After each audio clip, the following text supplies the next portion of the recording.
The Epic of Beowulf is among the greatest literary treasures of both the British people and the English language as a whole. It's the oldest epic that has survived written in the English language. Britain has been ruled and conquered by several groups or nations in its history. For our purposes today, it's just these first two that really matter, beginning with the Celts. The Celts were not a big conquering force, but they were more like a slow burn moving into the British Isles from just all over the place. They were very spiritual, in touch with nature. They were not aggressive. The Romans arrived in 55 BCE, conquered the Celts, and then ruled Britain for the next 450 years. Eventually, the conditions of Rome itself became so poor and were deteriorating so quickly that all of the soldiers that were stationed in the British Isles were called home. And that absence, that vacuum, is what made the Anglo-Saxon invasion possible. Anglo-Saxons were something akin to Vikings, only Germanic. So these aggressive, warlike invaders come streaming in from modern-day Germany, and they just flat take over the British Isles. They were ruthlessly violent in all their ways. They carried iron spiked spears and battle axes and big wooden shields. They loved nothing on earth more than pillaging, looting, and sacking villages and raping the women and killing the men. I mean, these were brutal folks. Anglo-Saxons seemed to have a deep need to be honored and to be remembered by future generations. And to do that, their society developed a very healthy culture of storytelling. And it is exactly that culture of storytelling that brought us the epic, which we study today. So the English language has gone through a long and sometimes painful development. There's been at least 3 periods of development. Now, keep in mind, the Epic of Beowulf was written in Old English. This is the very earliest form of what we would call English today. But people often make the mistake of thinking that Old English is something like Shakespearean language. Not so. In fact, Old English is completely indecipherable to modern English speakers. This is an actual portion of Beowulf read by a scholar of Old English. Tha ich wieder je frein wilk je banan, mani remaithe, thionthis na midden. So as you can see, it's like a completely, it might as well be a completely different language to us. However, it is the earliest ancestor of our modern language. So Middle English is the language of Chaucer, Geoffrey Chaucer. And you can look at that right there in the center, and you can make it out. In fact, I've read Canterbury Tales in Middle English and several other things. It's not that hard, really. But let's listen to a little bit of Middle English. To his grave. That own of him gan Colin to his knave. Go bet, quad he, and axe readily, what course is this that passeth here forby, and loca that thou report his name well? Sire, quoth this boy, it needeth never a dale. It was. So it's kind of the same words spelled differently with different pronunciations and different inflections. So you can work it out, but Old English is wholly different. So what we have had to do is translate, of course, Beowulf into modern English. That has proved a difficult task, and I'll tell you why. Because one of the great qualities of Beowulf and Anglo-Saxon epic poetry in general is the deeply alliterative rhythm and cadence and tone and vibration of their lines. For example, and we know alliteration is the repetition of consonant sounds. So the epic form is a long narrative poem. And what is a poem? A poem is any written material that is intentionally broken into lines. So it's not a poem in the form and fashion that you might think. The epic form has been used all over the world. It's the earliest epic is the Epic of Gilgamesh. And then we have Homer's Iliad and Homer's Odyssey. And we have the Aeneid, and there's many, many epics. They're about heroes doing brave things to save the world. They're usually populated with gods and supernatural forces. The hero and all those with him are up against incredible odds. They're fighting a desperate battle against insurmountable odds. And these epics usually start in the middle of the action. That's the medias res you see there. They have episodic plot structure. So there's different episodes or plot lines happening simultaneously or in successive conjunction. The hero exhibits a few traits like humility, not pride, loyalty to his king, to his wife, to his family, to his people, and a sense of selflessness. Although they do search for personal glory and boast about their accomplishments, but they don't let it stray into any kind of damaging pride. Now, as far as the versification goes, an epic poem, or at least the Anglo-Saxon variety, is written in a deeply alliterative fashion. So I mentioned a minute ago, alliteration is the repetition of consonant sounds. You might remember Poe's Raven. He says, "Here I opened wide the door, darkness there and nothing more. Deep into that darkness peering, long I stood there, wondering, fearing, doubting, dreaming dreams no mortal ever dared to dream before." So you hear all those D's, doo-doo. They sound like a heart, doo-doo, heartbeat, doo-doo, doo-doo, doo. Pretty cool, right? Most people are familiar with iambic pentameter. This is the meter that Shakespeare used to write his plays, and just every sonnet's written in iambic pentameter. It's very common, and some even suggest it's the closest meter to natural human speech. However, the trochaic foot is the opposite of an iamb.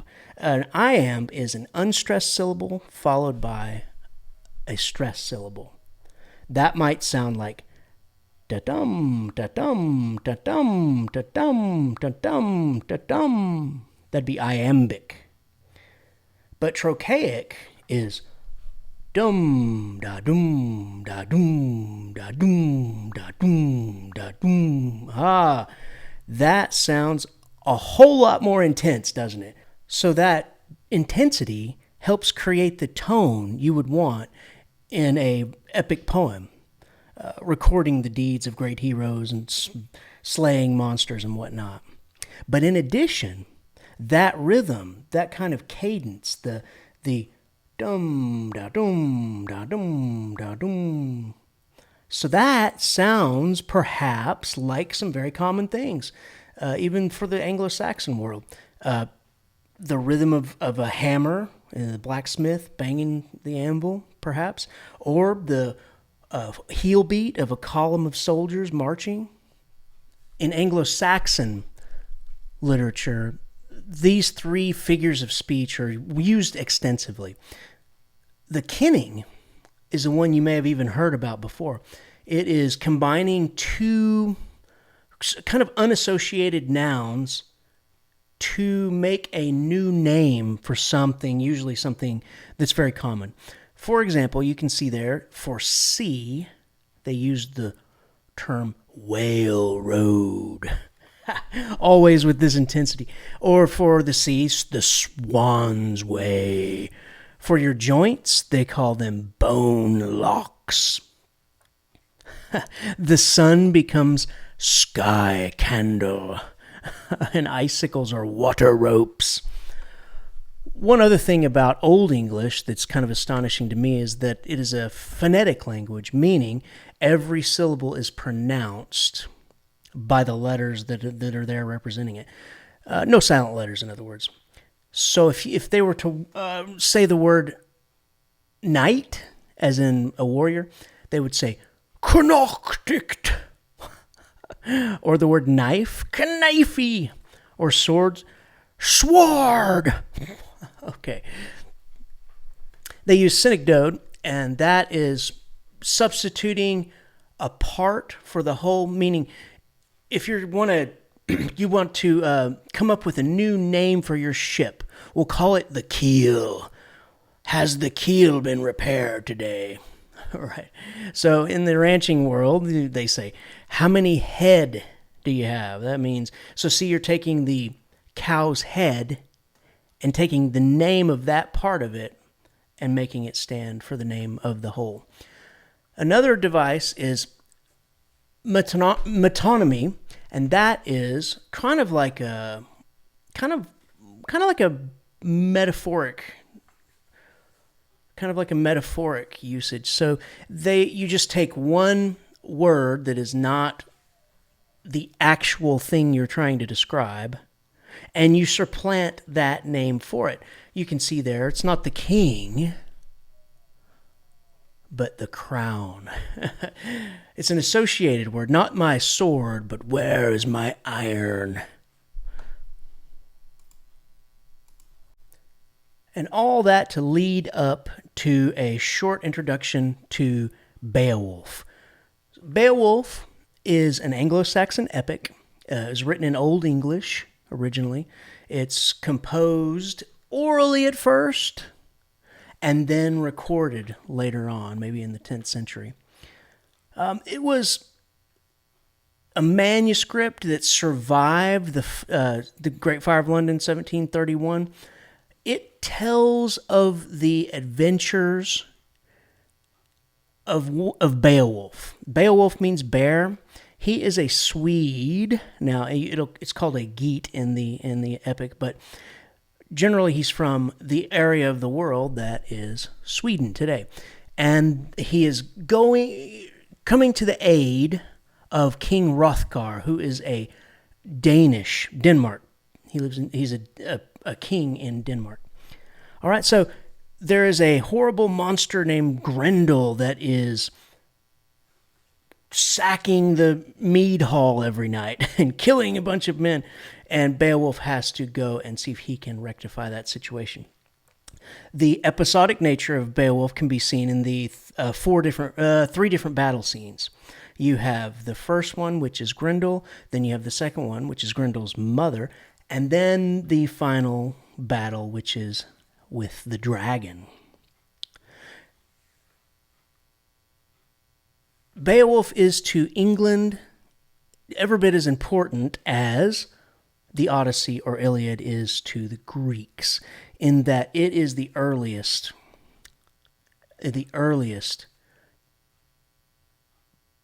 epic poem written in the English language, albeit Old English. Now, as I mentioned,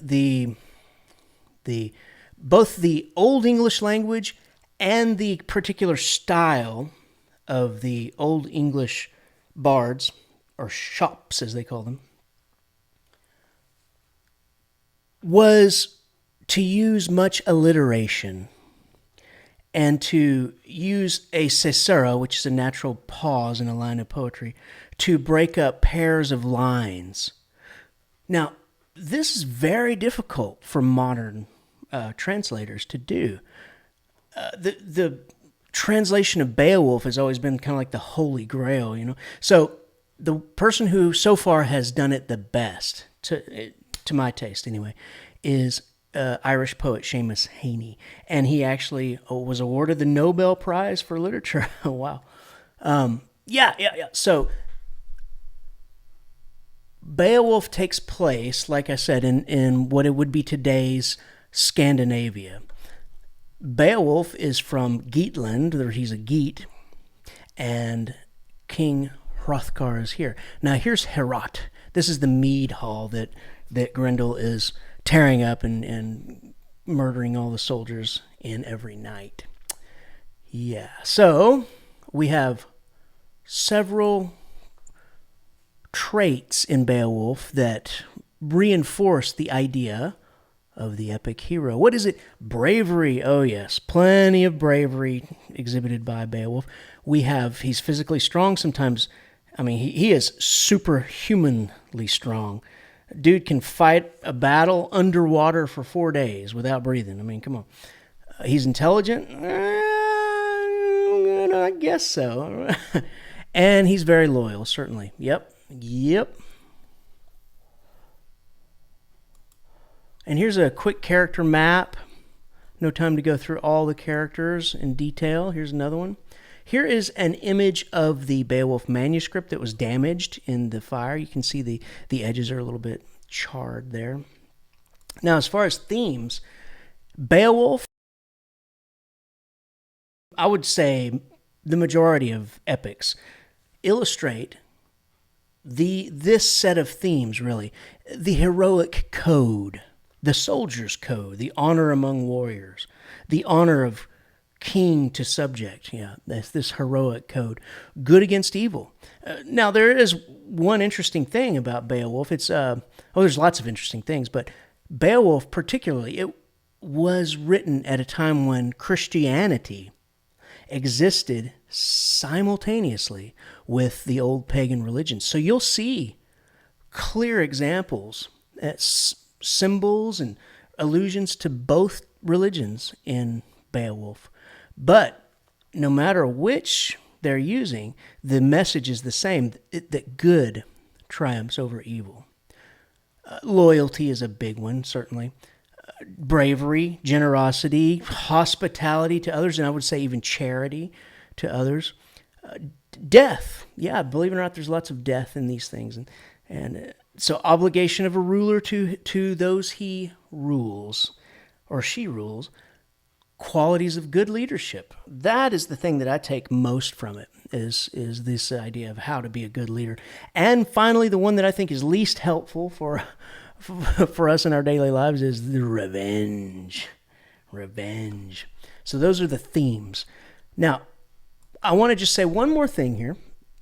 There was an enormously amazing find of Anglo-Saxon artifacts in England. It was in these farmers' field. It was big old mounds, and they've been there forever. And finally, the farmer decided to do a proper dig. And what do you know? They found a Anglo-Saxon burial ship, 80 feet long, with all the treasure and implements you would think that you would send a Anglo-Saxon king to the grave with, right? It is spectacular. Now look at this helmet. This is a recreation of the helmet over here on the right. This is the actual helmet they pulled out of the ground. Oh man, that is just spectacular.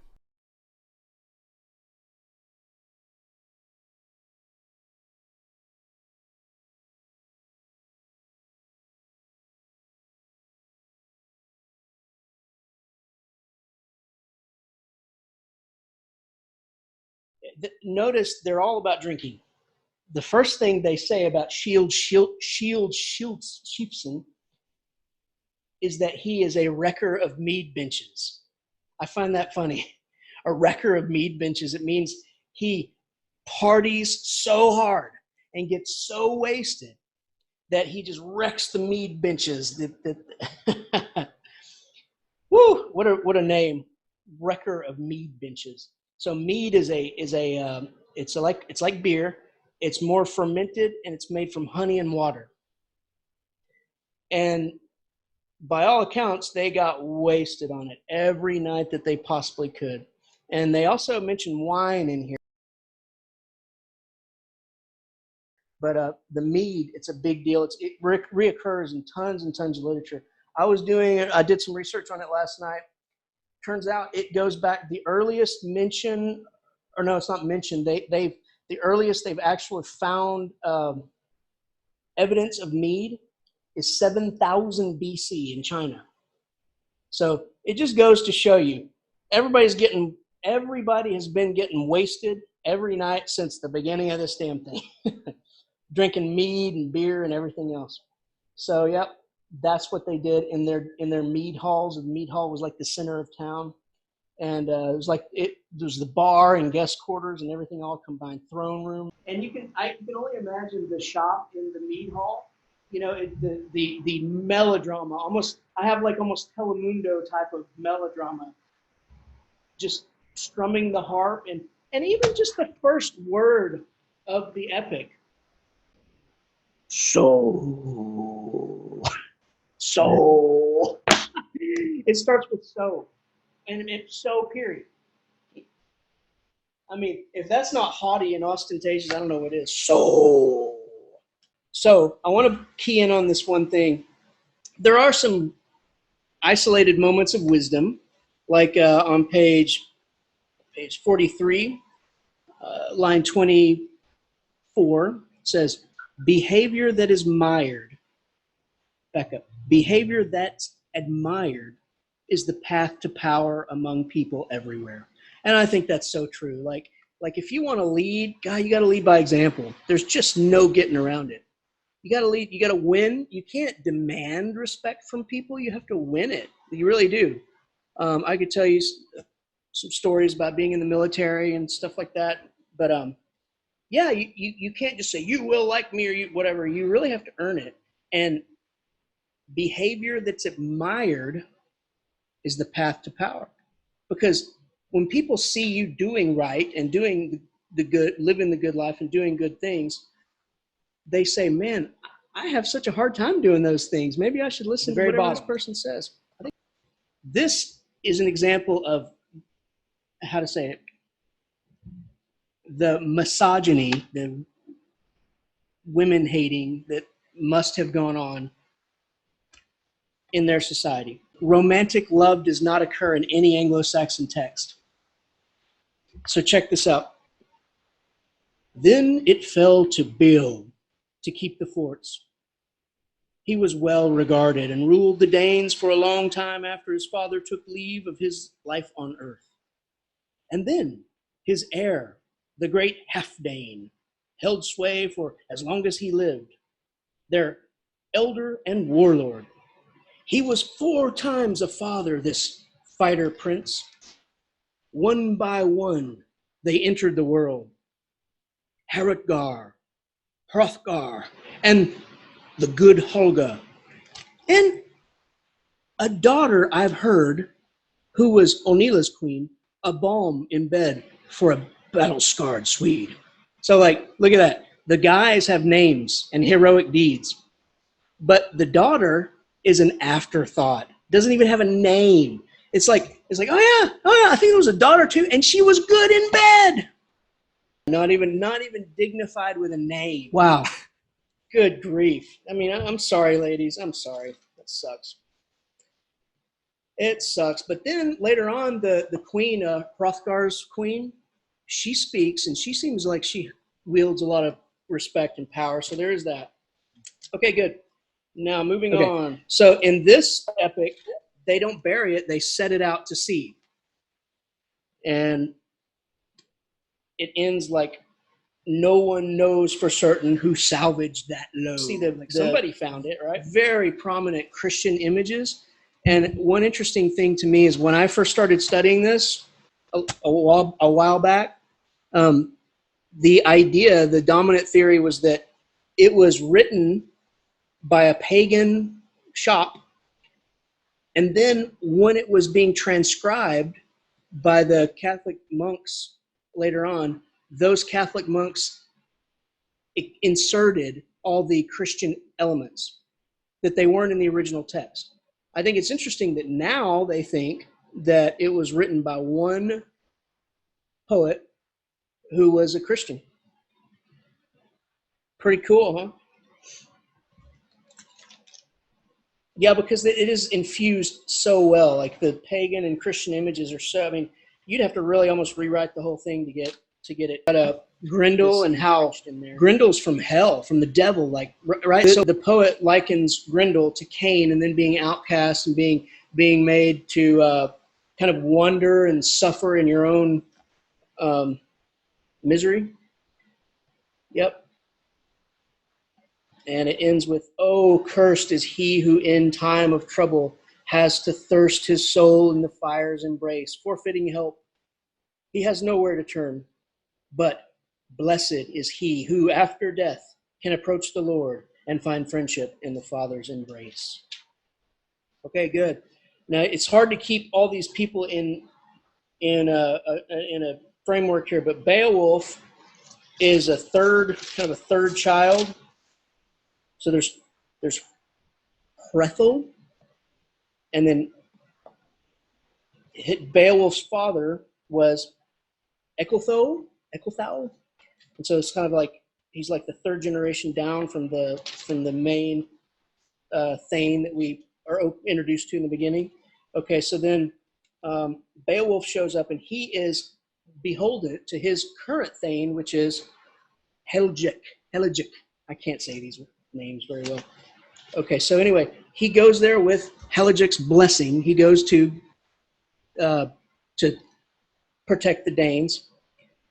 Now, what did you think about the whole idea that, these people are just, they pride themselves as a warrior people, and they can't even protect the mead hall from one monster. And they have to elicit mercenaries from across the sea there, and it had to be incredibly embarrassing for them. They just keep getting slaughtered. And here comes Beowulf, and Beowulf says, what? "I vow to fight with no weapons." Oh gosh. So it's a hand-to-hand combat with Grendel, right? Okay. There are some moments of sensory details, what I would call pretty good writing, like on page 49, line 320. "It was a paved track, a path that kept them in marching order. Their mail shirts glinted hard and hand-linked. The high-gloss iron of their armor rang. So they duly arrived." Okay, so you have this image of this marching column of men, right? Okay.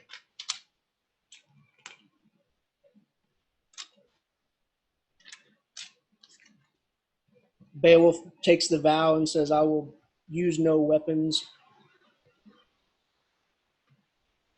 And then he goes off. Now this one person tries to put Beowulf in his place. Unferth is the bragger, kind of. So he's envious. He's envious of Beowulf, and he tries to say, "Beowulf, you're the same one who swam that race against so and so and put everybody in danger."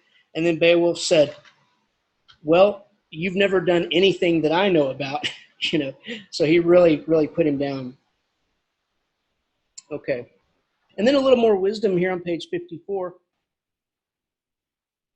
"Often for undaunted courage, fate spares the man it has not already marked.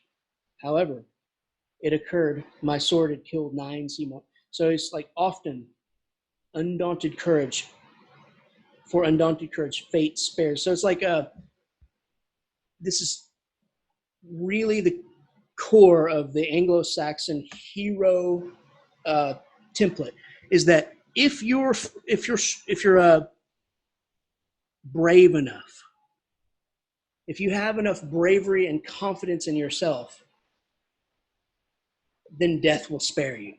So if you die, it's really because you didn't feel strong enough. And yet you're still supposed to be humble and not, get in people's face about how good you are and all that. Okay.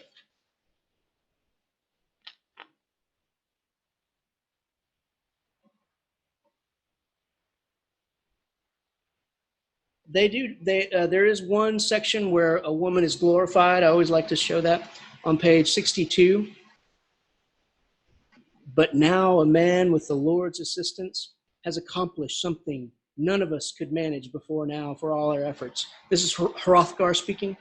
He says, whoever she was who brought forth this flower of manhood, if she is still alive, that woman can say that in her labor, the Lord of ages bestowed a grace on her. So now, Beowulf, I adopt you as my heart and as a dear son. So Hrothgar actually adopts him, which doesn't set very well with his own kids. Got a gold standard embroidered, a banner embroidered in it, a breast mail and a helmet, both precious objects taken in honor. So they just keep coming by and just giving Beowulf drinks and all kinds of gifts and all this kind of stuff, just showered. And it says, there haven't been many moments, I am sure, when men exchanged for such treasures at so friendly a setting, and in embossed head protection to keep the keen ground cutting edge from damaging it when danger threatened. And he's sort of like, the idea is sort of like, this seems a little bit gluttonous, but here's a little more wisdom, line 1055.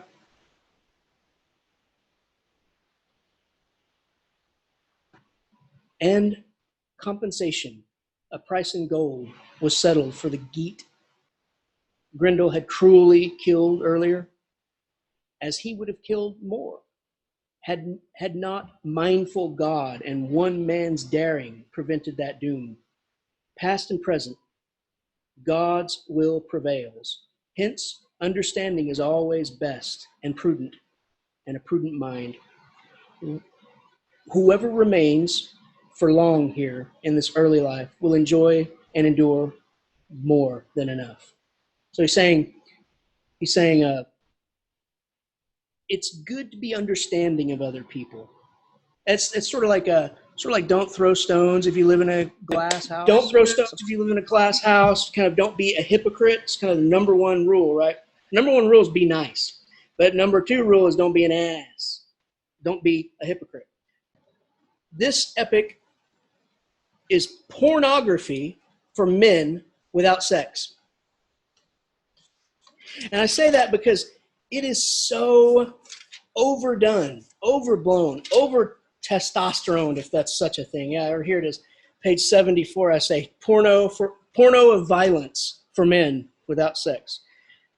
I just say it because you would think of what a 18-year-old guy would think the world would be like, and be like, like some alpha male on the football team or whatever, and he'd be like, yeah, there's going to be monsters and dragons, and I'm going to fight them, and I'm going to kill them, and I'm going to go underwater and all that. I don't know. It kind of rings hollow to me a little bit. But, okay, what I'd like to do, though, is I'd like to take the pieces from it that we can, the parts that are good.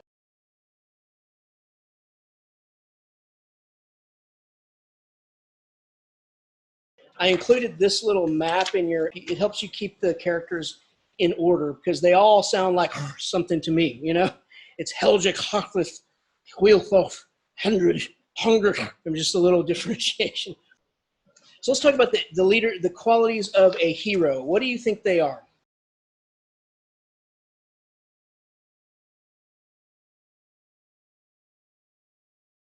Selfless. And what does being selfless mean except for being giving, generous, altruistic? Now, I want to key in on that word altruistic because what it means is, there's basically two types of people in the world. I hate to say that, but I think it's true. The two types of people are egocentrists and altruists. There's people who believe that what's good is whatever's good for everyone except me. I'm just going to do good for other people. And then there's other people who believe that what's good is what's good for me, and to hell with anybody else, And I think that our nation is set up for egocentrism, for this greed, right? And that's part of the problem because there's nothing wrong with capitalism in itself, but the greed of it, it's what causes us to turn inward and be all about ourselves.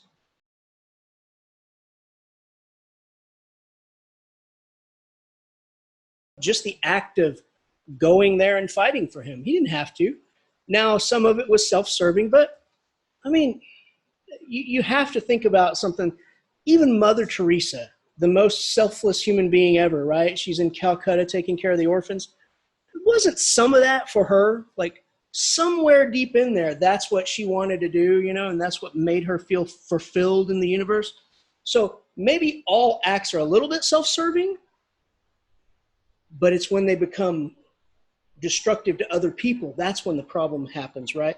The Beowulf, he goes there to fight, but also the kings, they call them ring givers, right? Because they bestow the wealth out. They kind of farm it out to the people.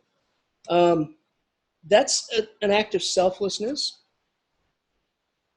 I have to say this. I mean, if a country, if a government, king, government, whatever, if a government has a purpose, that purpose has got to be to protect the people, to serve the people, right?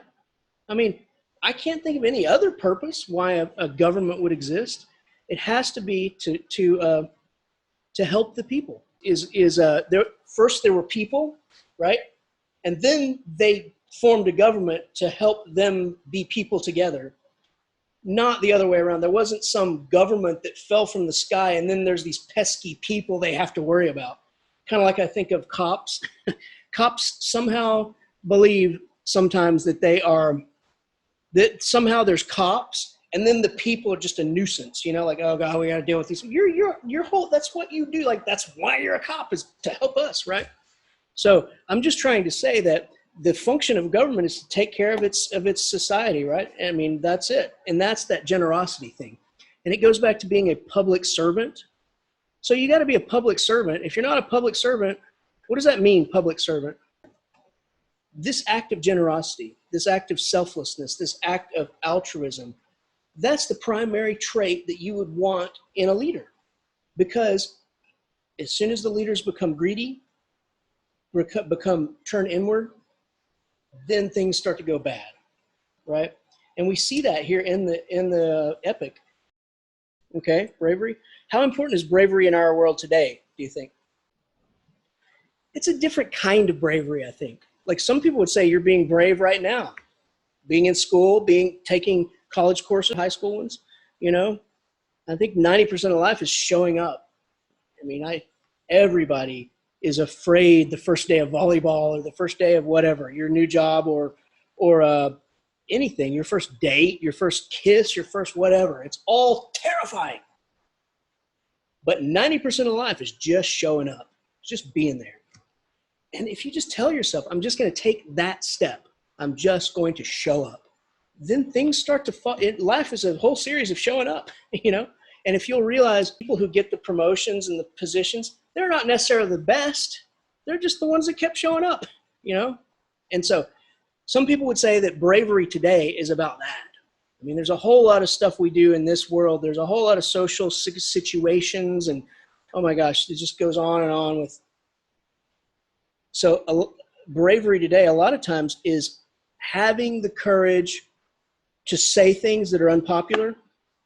I think that's true. Having the courage to live from a certain set of principles rather than by the tribe, you know? So I think bravery today, courage, I think it's even more important, but it's not the same kind of courage. It's not like I'm going to go fight sea dragons, you know? It's more like bravery to be a good person and do the right thing, things like that. The lack of not being prideful. It means taking yourself, not thinking too highly of yourself, put it that way. Humility, right? It's this hubris. Hubris is the opposite of humility, and that's what gets people in trouble. I mean, I'm going to read it here in a minute, but they have this idea of this, I guess we can jump to it real quick. On page 79, it's this idea that if you're a king because God said so. It's called the divine right of kings. And it stretches way back. And in fact, it's almost all kings. You know, even in Egypt, the Pharaoh is God. Yeah, I'm not just ordained by God. I am God, right? Alexander the Great said he was God. So the hubris of many of these leaders is just overwhelming, like just unbelievable. And I often think, how would it be? How could you look yourself in the mirror in the morning and say you're God, you know? Or even coming close, even thinking that you are among all men, like I am the man among men, I am the one, all this kind of stuff. It just shocks me. But that kind of hubris does exist. Humility is the opposite of that.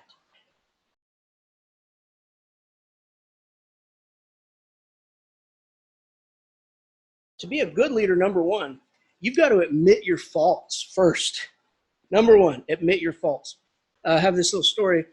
I was in the Air Force, and then when I was in boot camp, and one of the big problems in boot camp is taking a shower. Sounds crazy, but you have 50 or 60 guys, and you have like 15 shower heads, and you're given 30 minutes total to get in there and take a shower and be back out, right? Or whatever. And so it is a logistical nightmare. So at the beginning of boot camp, the leaders really haven't formed or whatever, and so it's just a cluster. And so I remember the worst part was you'll go in there and you'll try to take a shower, and there'll be all these sweaty, nasty guys around you. They'll be rubbing it, oh God, you know, and then you'll get clean, and then you'll like try to walk out of the shower, and all these other dudes that just come from PT or something, they rub across you with their sweat, and you're like, oh God, right? So I became one of the leaders the second week, I guess. I became one of the leaders, and there was the dorm chief, and then there was the 4 element leaders. And we worked out this plan. We said, okay, we had this logistical thing that we cycled the guys through the showers. We got them through there real efficiently and real well. But then here's what happened. After the guys went through and took their showers, and they were in their bunks or whatever, well, then myself, and the other element leaders and the dorm chief, we would go into the showers and we would just take a 10-minute hot shower, like, oh man, how you doing? Just like living it up, right? Just all suds up. Oh yeah, we're good shower. So and then I was a 19-year-old guy, I didn't know much about leadership. And so then my guys, because I was in charge of like a fourth of the flight. And my guys came to me and said, Shanafelt, we don't like that, man. That's not cool. And it just dawned on me. I mean, it just was like a bolt from the sky. I just said, oh my God, you're right. And that's when I realized that you have to lead by example. You can't demand respect or command respect. You have to do the right thing and show people that you're one of them. You can't be above them. You can't be beyond them. You have to be one of them. You have to serve them. And that means making the same sacrifices that they make. And so from that, after that, I went in there and I took my shower with them and got my little bird bath or whatever, and 30-second brush, and then those guys would do anything for me forever. Like they're just like, So that's what I learned. That's when I learned leadership, and leadership really means integrity. And it means leading by example. And I think that is something that Beowulf, in ways, represents, because he does the things that no one else will do. So, well, I'll go in there, I'll do this. And he goes alone a lot of times, or at least tells people not to come. So there is that. Okay, good. How about loyalty? I think during Beowulf's time, when you're living in clans and tribes, loyalty is very important, because you got to think, man. I mean, the next tribe may come and slaughter you, man. They may come and rape your women to death. That's no fun. Maybe they'll come and take your children and make them slaves. That's terrible. All that's horrible stuff. So things like physical strength and loyalty to your clan, to your tribe, that really mattered then, big time. When does ambition become greed? Like there's nothing wrong with becoming rich if you want to be wealthy or whatever. I like nice things, but when does it become greed, do you think? As soon as you start harming other people, that's when it becomes greed, And another problem with what we have is in America is that there's no limit, there's no filter, no one teaches this stuff to where, hey man, once you cross this line, it's bad. in America, don't you think that many times it's the best cheater wins, and whoever has the most money wins, and it doesn't matter what you do to other people to claw in your way to the top, as long as you get to the top, that's what matters, right? That's greed. There's nothing wrong with capitalism. There's nothing wrong with doing well for yourself. But when you start hurting other people, that's when it becomes greed. We see that in the epic. When the kings slowly lose their altruistic nature, stop being ring givers, and then that's when the poet says God steps in and crushes them. Case in point, Grendel is Grendel, but Grendel's mother doesn't even have a name. In fact, very few women in this epic have a name, right? They're just that woman or his wife or whatever. Okay, I'm on page 72. I have heard it said by many people in Hall, counselors who live in the upland country, that they have seen two such creatures prowling the moors, huge marauders from some other world. One of these things, as far as anyone ever could discern, looks like a woman. Is that an insult? I don't know. And the other, warped in the shape of a man, moves beyond the pale, bigger than any man, an unnatural birth called Grendel. By the country people in former days, they are fatherless creatures. So apparently to be fatherless, I mean, women just really, they're just like an afterthought. So to be fatherless is a serious insult for these people. Like, oh, he doesn't have a mother, no big deal, but what about the dad? Who's father? But if you're fatherless, whoa, fatherless creatures, and their whole ancestry is hidden in a past of demons and ghosts. They dwell apart among wolves in the hills, on windswept crags and treacherous catches. Their cold streams pour down the mountains and disappear under mist and moorland. So melodramatic, so like lofty and heightened language. And it's so grandiose that it's comical to me. I'll just admit it. It's pretty comical. So here we go. A few miles from here, a frost-stiffened wood waits and keeps watch over a mere. The overlooking bank is a maze of tree roots mirrored in its surface. At night there, something uncanny happens. The water burns. And the mere bottom has never been sounded by the sons of men. On its bank,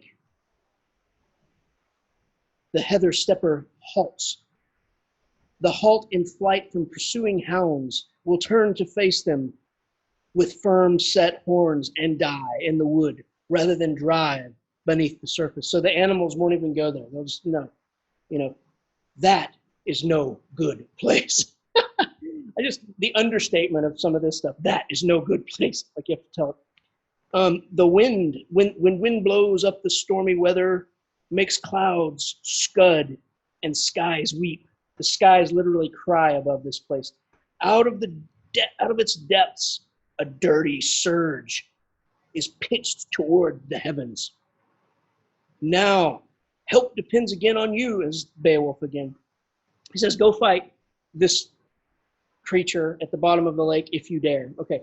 Then they get to the lake, and this is interesting too. Everyone gazed. See what? This is the Oshgir. He's the one that Grendel's mother snatched and took, and he was very highly esteemed in the tribe. And he says, Oshgir was dead there at the foot of the cliff. Everyone gazed at the hot gore. Hot gore? See what I mean? Porno for men, a porno of violence without sex. We gazed at the hot gore. Okay? It kept wallowing up. And an urgent war-born repeated its notes. The whole party sat down to watch. The water was infested with all kinds of reptiles. There were writhing sea dragons and monsters slouching on slopes by the cliff, serpents and wild things, such as those that often surface at dawn to roam the sail road and doom the voyage. Down they plunged, lashing in anger at the loud call of the bugle, of the battle bugle. An arrow from the bow of the great chief got one of them. As he surged to the surface, the seasoned shaft stuck deep in his flank, and his freedom in the water got less and less. It was his last swim. Okay, I don't know. Seems pretty grandiose to me. And just this idea that we are glorifying. I mean, I'm not against hunting. If you're gonna eat something, go hunt. Or you're gonna eat something, go fish, whatever. But just to just arbitrarily, just go out in the woods and just start killing stuff. It just doesn't seem like something that is a very good trait for someone to be writing an epic about. Let's see. Okay. Then Unferth, who is sort of he's kind of a cowardly figure, and he kind of tries to insult Beowulf at first. He gives him the sword. That sword's name is Fronting. Fronting. Not like grunting, but fronting. And then Beowulf is the only one man enough to go down into the tarn and fight the horrible monster. A lot of people don't pick up on this, but Beowulf gives Unferth his sword. And I never saw that Unferth gave that sword back, but Beowulf did give Grunting back. And of course, like you were saying, Beowulf takes a swing at Grendel's mom, and Grunting doesn't do anything. Just, dang it. So I guess that's just one more jab at Runferth. He's kind of like the foil or the anti-hero. Runferth, he's cowardly, he's greedy, conniving. Okay. Now, you guys know what chainmail is, or ringmail? It's armor. Okay, yeah. So it's armor, and it's made out of a bunch of little rings. I mean, just little bitty, tiny, like might be on a neck, like that kind of metal rings. And some person, an armorer or whatever, has to sit down and weave all of those rings together, and it's a garment, During Anglo-Saxon times, if you had ring mail or chain mail, you were super wealthy, right? I mean, that was a big deal. What does it do? You can shoot an arrow at it, and most times the arrow won't penetrate, It might break a rib or something, but it won't penetrate your skin, right? Slashing like this with a blade won't cut through it. You might be able to stab somebody through it a little bit if you can find a chink or something. But cutting generally will help you. Now, it just freely says here on page 75 that Beowulf was saved by his chain mail. And so that kind of, to me, really illustrates how important it was. Case in point, the Sutton Hoo find, I learned more about it actually last night. It was actually two ships, two 80-foot ships, and they were just full of stuff. And one of the things that the king was laid, and I'm going to tell you, it sounds an awful lot like Beowulf. That king was from the same tribe, from the Geats and all this. I mean, there's so much evidence leading up to it's not Beowulf, of course, but like maybe sort of the impetus for Beowulf, maybe. But anyway, so a chain mail armor was found in there, and they're like, wow. I've actually had the opportunity to wear some. I went to a playhouse one time where they had all the costumes out. I was back there with somebody that made it, and he said, "Yeah, go ahead and put it on." I put it on. It was so cool. I mean, it was so heavy. You can believe how heavy it is, and you just kind of labor around it, but you could see how it would protect you. I said, "How long did it take you to make it?" He said, "Like a year." I mean, he just weaved it together. Outrageous. Okay, so Beowulf descends down. I write here, I say, does he breathe? Because, I can suspend some disbelief. Okay. But when he stays down underwater for the best part of the day, now all of a sudden he's not a hero. He's a superhero. He's a god, right? He's a superhero god. Okay.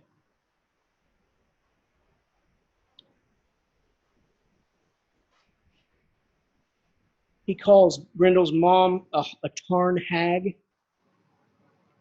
just kind of misogynistic. But he soon found his battle torch extinguished. The shining blade refused to bite. It spared her and failed the man in his need.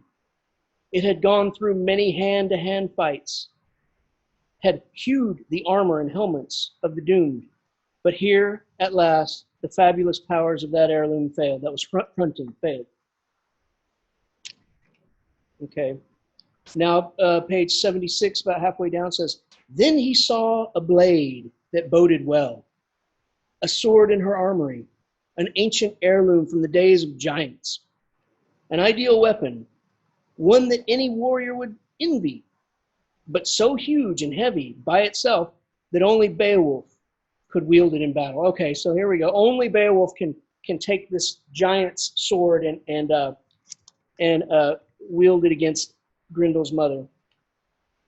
So the shieldling's hero, hard pressed and enraged, took a firm hold of the hilt and swung the blade in an arc, a resolute blow that bit deep into her neck bone and severed it entirely, toppling the doomed house of her flesh.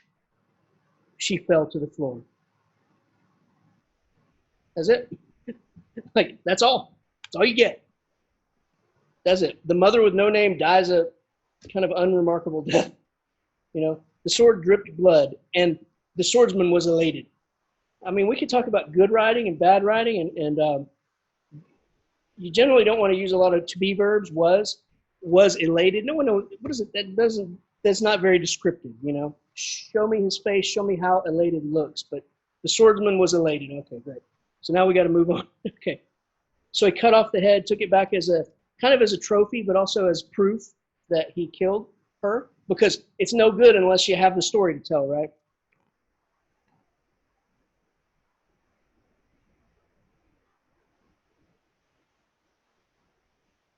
Meanwhile, the sword began to wilt into gory icicles,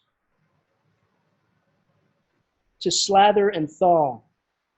It was a wonderful thing, but by the way, it melted as ice melts.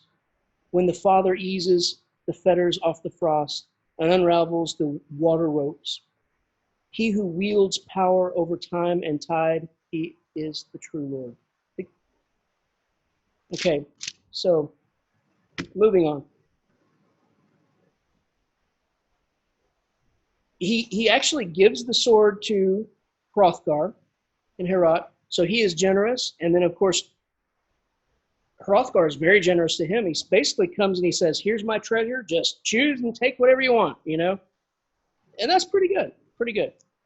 Now, Beowulf, okay, let's move on. Failing as a king, okay. We were talking about some of the themes. I think that, you know, you need to take from the literature anything you can as far as themes go. Anything that's positive, right? Anything you can. I mean, you may not love it, but you can always find something redeeming in it. And one of the things that I find redeeming in it is the quality of leadership in this thing. They do have a pretty good grasp on what is a good leader. And part of what is a good leader is to have morals. Doing unto others as you would have them do unto you, or don't do to them what you don't want them to do to you. Yeah, good. But just saying like I'm Hindu, it's not a core value. So I just feel like people today really don't really take this stuff out and examine it. And I think it's silly, because if you don't know what your core values are, then it's like leaving the house in your car with no destination in mind. Where you go? I don't know. You know, it's very much like you get to the moment and you have to make a hard decision, and you got nothing to judge it on. You have nothing to value it, and you have nothing to weigh it. You know, if you say, I'm about 5 things. I'm about honesty. I'm about doing good to others, altruism, you know. I'm about integrity. You know, you have these 5, whatever your 5 things are, then at least you come to a situation and you're like, well, I want to do this, but, you know, it's just like, at least you have something to judge it on. And by the way, what is integrity? It's doing the right thing when no one's looking. A lot of people do the right thing when everybody's looking. Oh yeah, look how good I am. But being a good moral person, not harming others, doing good things for others, being honest, being generous, being loyal, doing all that stuff when it doesn't benefit you, when it's just you and no one's looking. That's integrity. Integrity means, the actual definition, it means keeping things together, right? The integrity of this podium is not very good. It's wobbling, but so keeping things together. So you can't be good when people are looking and not good when people aren't looking. You can't be duplicitous. You can't be two different people. Two-faced. You ever had a two-faced friend? Someone who's really nice to your face, and then behind your back, they're just like, right? I've had them. We've all had them. And so that's duplicity. That's not integrity. That's being a shyster. So having integrity is important. And to me, it's all about, excellence in everything you do. If you're going to do something, do it well. In having integrity. These are my core values: integrity, like excellence, definitely altruism. Man, I'm eating up with that. Honesty. You guys, honesty is a great, unbelievably powerful weapon. Not a weapon, but man, if you just tell the truth all the time, well, number one, you don't have to remember the lies you made up. But number two, it infuriates your enemies, because if you're a good, solid, moral, honest person, they have a hard time coming up with anything to say about you, Just tell, and even if you've done something really wrong, right? Really wrong, you probably ought to just say, yeah. I mean, doesn't the cover up cost you more than you're like, if you start trying to make it all, but it's this and this. Sometimes just apologizing goes almost the whole way, Enough of that. So morals, core values, I think this is something that they have here. They're more like masculine, tough guy core values, but whatever. At least they have some values, Okay, and then let's read this right here, page 79. We got a lot of time. This is when a king fails. And I think it's very important for whoever our leaders are, whoever they are now, whoever they will be. This is important because it says this. He's talking about a king called Haramond. He used to be altruistic and loving and good, but a change happened. He grew bloodthirsty. He gave no rings. No rings to honor the Danes. He suffered in the end for having plagued his people for so long. His life lost happiness. And then it goes on, and it says, this is when the author of this really starts to kind of proclaim the divine right of kings. It says this: it is a great wonder how Almighty God in his magnificence favors our race with rank and scope and the gift of wisdom. His sway is wide. Sometimes he allows the mind of man, the mind of a man of distinguished birth, to follow its bent, grants him fulfillment and felicity on earth, and forts to command in his own country. He permits him to lord it in many lands until the man, in his unthinkingness, forgets that it will ever end for him. So here we go. I mean, there's all different types of people in the world, but a certain class of people believe, like the Puritans, for example, everything that happened to them was a sign from God. I mean, it went down to this. You step on a thorn. Oh, I must have done something wrong. God is punishing me, right? Everything is controlled. For different other people, it's like spirits. For the Comanche Indians, the world was pervaded with spirits. They were everywhere, and they controlled everything. There's famous Comanches, man. They have the shaman there. They'd be going into battle. If the shaman had a bad feeling or said the spirits were out of whack, they're done, Some people see divinity and the divine hand all around them all the time. And they feel like they have a guardian angel. They feel like they have there is a structure and someone's in control and controlling it all the time. Well, that type of person can easily come to the idea that, well, okay, Yes, it's being controlled, and God knows better than I can. God works in mysterious ways. So the leader, the king, is put there by God. It wouldn't be there otherwise.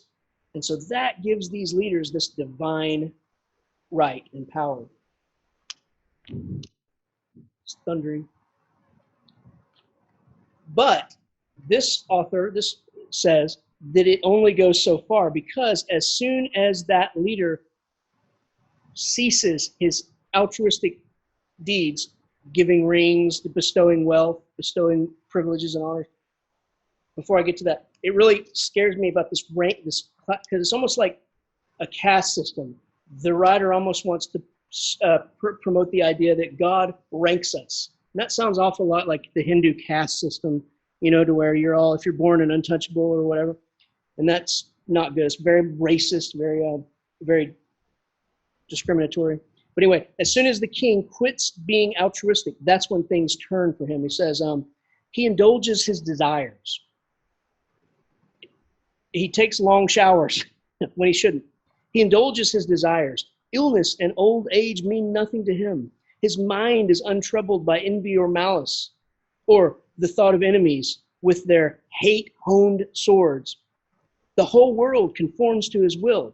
He is kept from the worst until an element of overweening enters him and takes hold. While the soul's guard, its sentry, drowses, grown to distraction, a killer stalks him. An archer who draws a deadly bow, and then the man is hit in the heart. The arrow flies beneath his defenses. The devious promptings of the demon start. His old possessions seem paltry to him now.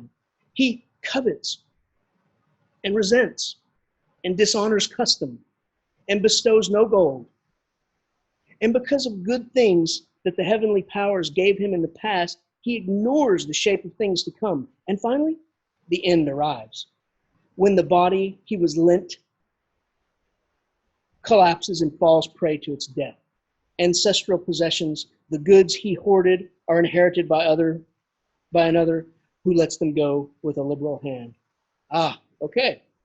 So as soon as the king becomes selfish, as soon as his ambition crosses over to hurt the people he's leading, that's when God steps in, and the body, the life that he was lent, it's a pretty good way to say it. You're not, just temporary occupant of this form, that's taken back and you fall dead.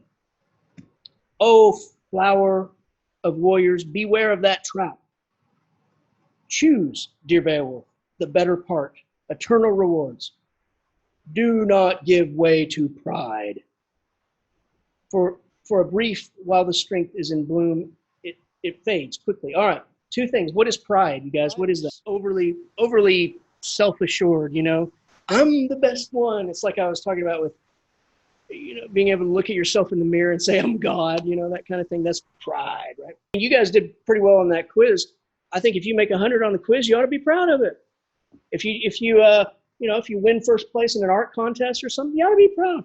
But I think it's just like ambition versus greed, right? There's a moment at which your pride or self-confidence or whatever you want to call it passes some invisible barrier, and then it becomes the sin of pride, right? And so I think that's what he's talking about here, the sin of pride. It's pride gone awry. It's gone off the deep end. That's when you cease to be a good leader, but also that's when your society fails, right? Because of your proud nature. There's so many examples of historical kings and queens that just you're just amass remember the French Revolution? Remember that? It's terrible. French Revolution. Same thing. You've heard the anecdote, let them eat cake. I don't know if she really said that or not, but they're just really living it up, and the rest of the people are just struggling, so that's when your pride becomes enough to hurt other people. Yeah. But then there's this other part. The impermanence of life. We see it over and over throughout this. And I think it's true. Like You guys, I don't know how to really say this without sounding stupid, but you think right now that you're in high school and you just want to get out. Like I want to get out. I just want to go on I want to just get out. This is like some kind of temporary way station between now and the real, like after high school, that's when life starts. You'll be having fun. You'll be in college, and then you get in college and what do you think? After college, that's when I'm going to get married. I'm going to have a house. And then after that, you're like, I just want to be retired. Okay, so it never stops, does it, right? So death gives life its meaning. We have an expiration date, I would like to live 200 years. And it's a damn shame that we can't, because just I feel like, and my man Grant, what's his name? Joseph Campbell, Hero's Journey guy, he said the same thing. He said, man, death is terrible because just when you get good enough in your life and you learn all that you need to learn and you're good, that's when you start to decay and die. So, and then when you die, all that's lost. It's just lost, So it's a real tragedy. And what I'm trying to say is carpe diem. It's just right here. They say it in a little bit different way. He's saying that when you're young, your strength blooms, but it fades quickly. Live in the moment. And yeah, so my man Cormac McCarthy, he's my favorite author, wrote, I told you guys this, it's a Blood Meridian. He says, if in a novel, in a story, if death is not the wager, if death is not on the line, then he doesn't understand it. He says it makes no sense to me. Now that throws out all of Jane Austen. That throws out a lot of stuff, right? But I see his point. I mean, like for example, who was it? I've forgotten his name now. The guy that actually joins Beowulf. What is his name? And then he becomes the king after Beowulf. Let me look at my cheat sheet. Wiglaw. Yeah, there you go. Wealthor, whatever. Okay, so he risks his life for the one who's leading him, right? I mean, if you put your life on the line, that is the ultimate act of loyalty, isn't it? It's not just I'm with you, but you go and you actually wager everything, your entire life and being and body and everything for somebody. Now that's loyalty, right? And that's loyalty. And to do that, the idea that death is looming there, it makes that moment even more powerful. And if you had 3 lives, it wouldn't matter. It'd be like, okay, I'll take one. Yeah, that's fine. What I'm trying to say to you guys is that it's true. Today is the only day. Yesterday is a dream, and tomorrow's a lie. Somebody's trying to sell you tomorrow. Today's the only time. And just like I said, 90% of life is just showing up. That's it. Today. And you're young now. Someday you won't be young. You know that? I know it's hard to believe. I thought I'd always be. In fact, I will always be young. I misspoke. I'm only 25. I think age is kind of a mental thing. As soon as you start saying stuff like, I'm so old, or this dates me, or whatever, then you're going to grow old overnight. So that's why I tell you guys I'm 25, which is true. Anyway, live in the moment, live for today. It's right here in the epic.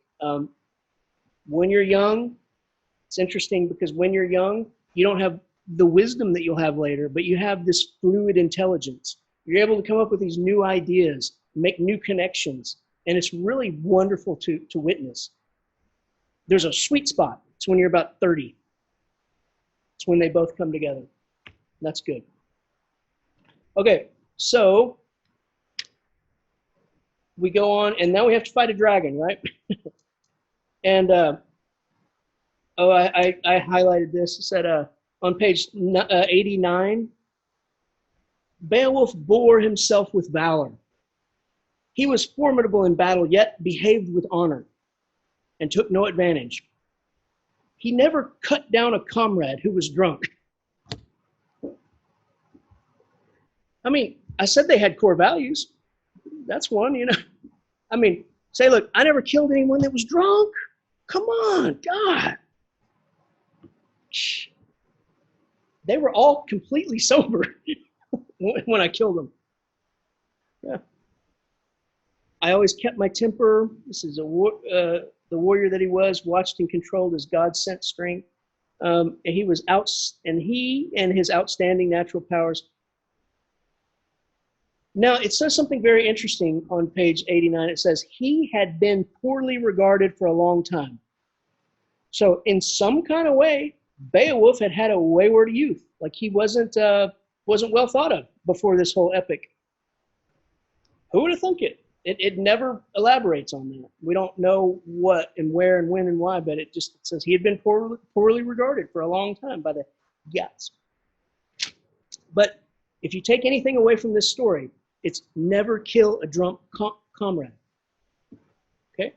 All right, so Beowulf becomes king. He's got to fight the dragon. And now this is the ultimate act of self-sacrifice. And if you have to ask yourself, why does Beowulf go and fight the dragon?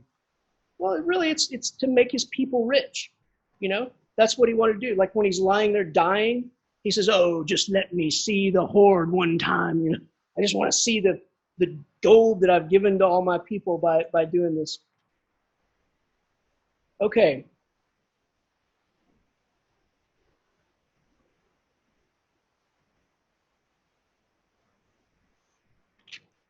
And Beowulf becomes king even though he's not.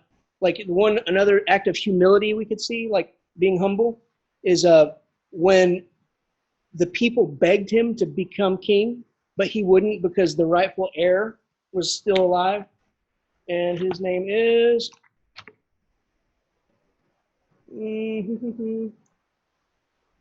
oh, God, what is his name?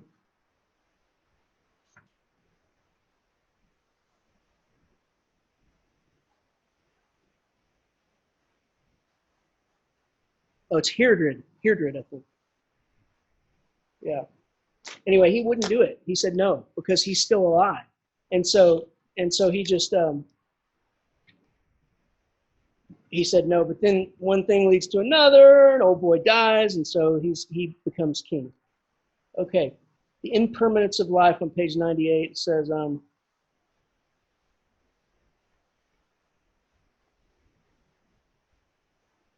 that's not it. All right, so warriors come to aid. Yeah, so his warriors, some of them come to aid, and here comes the thing about this. Wiglaf, he's the one that went and honored Beowulf by fighting in mortal combat there. You know, let me tell you something crazy, and this is just kind of crazy. Military is a different kind of place, man. And they just instill in you this idea that, you know, your buddies, your people that you're there with, you know, they're just, I mean, it's true. You die for them, literally. You die for them.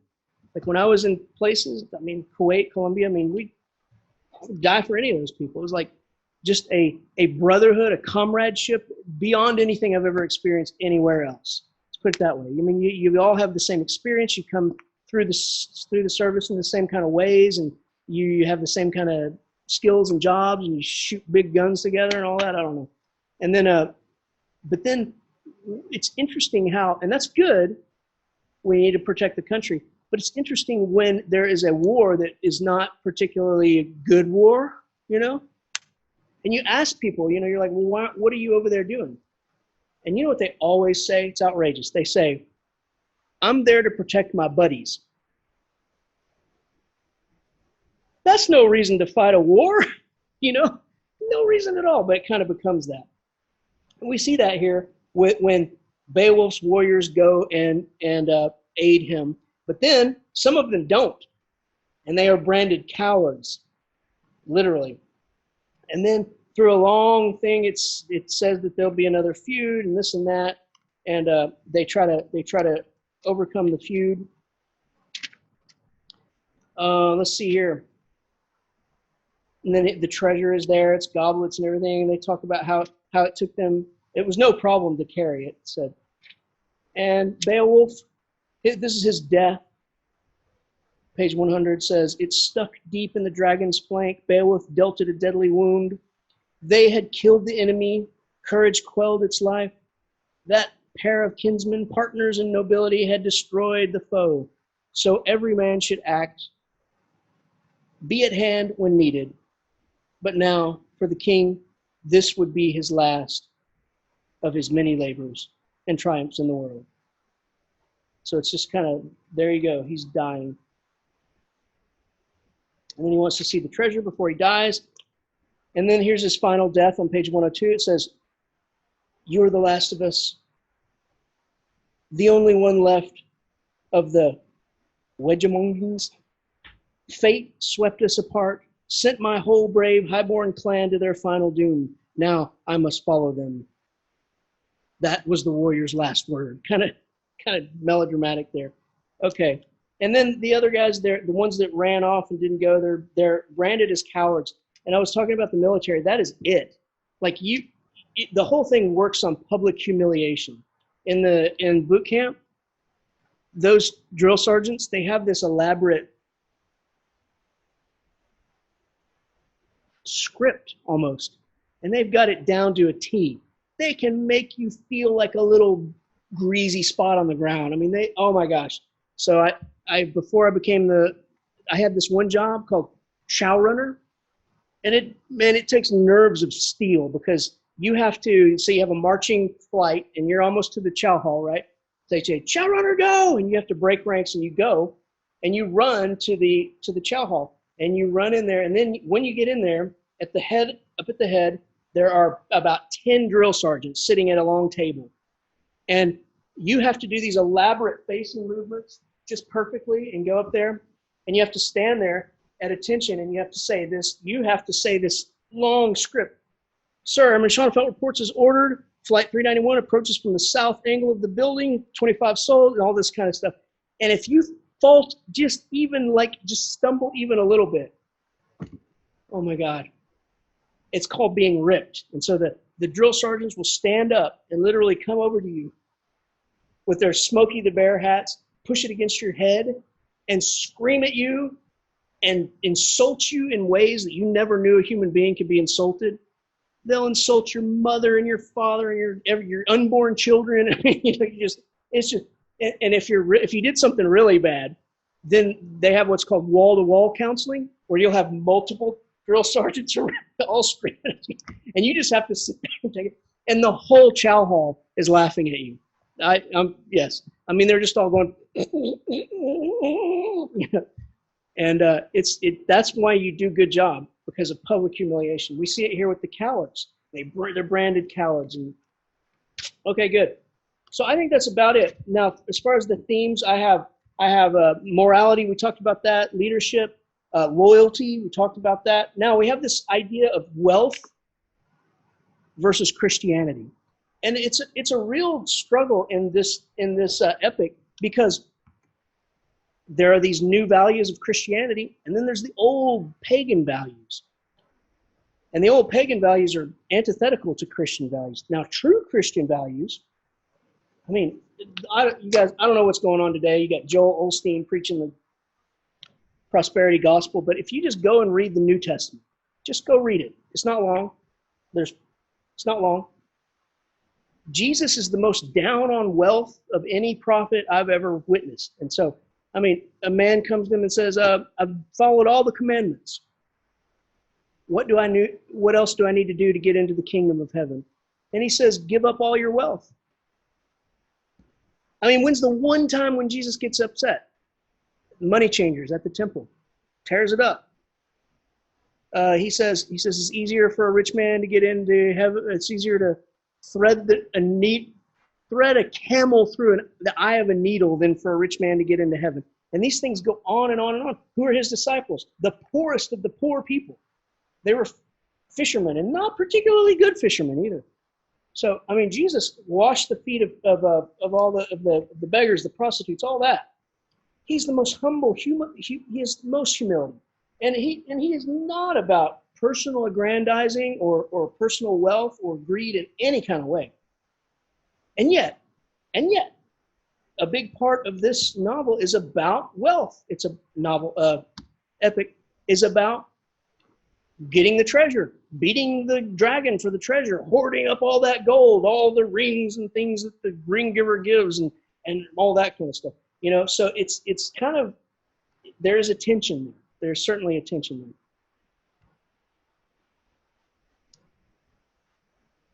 There's this idea that there's divine justice.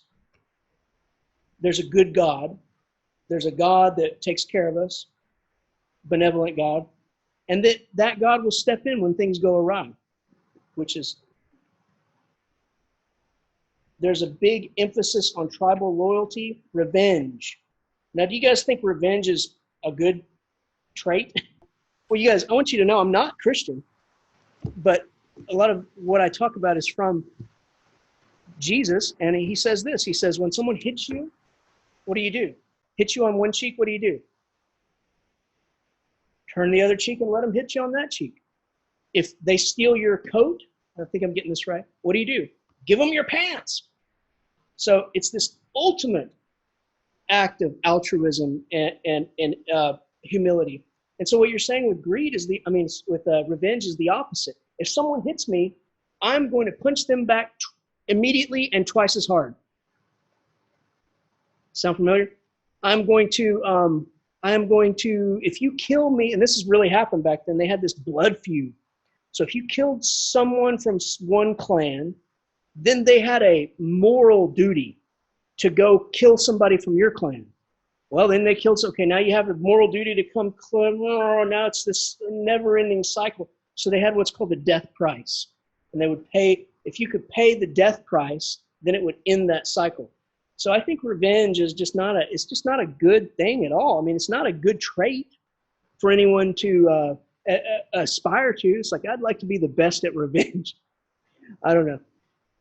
Although, if you've read the Count of Monte Cristo, that's pretty good. Pretty good. Okay, we talked about bravery. And then I guess the last thing we'll talk about today is this idea of your identity. I mean, a big part of the epic revolves around developing your identity. Beowulf, you develop this character that you are, and then that's your legacy.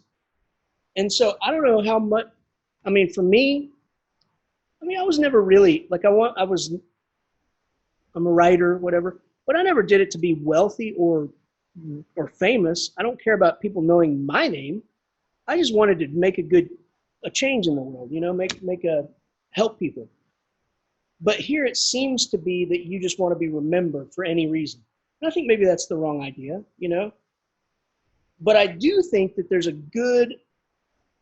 it shines a good light on the idea that you should develop your own character and stay true to it. That doesn't mean you can't change. Intelligent people change. Smart people are dynamic people who continue growing their whole lives. But it means that like we were talking about earlier, you shouldn't be duplicitous. If you develop a character that is yours, then stay true to it, And I think that's what he's trying to say. Like I said, integrity means doing the right thing when no one's looking. Okay, so that's it. Those are the things I got out of it. The best thing about it, I think, is its portrayal of leadership. It really is pretty good. It shows pretty good leaders, with all the core values and of self-sacrifice and whatnot, and that you should be a moral person. And it says, my second favorite is this whole idea of carpe diem, live for the day. Life is short, Then there's loyalty, and those are the top ones for me.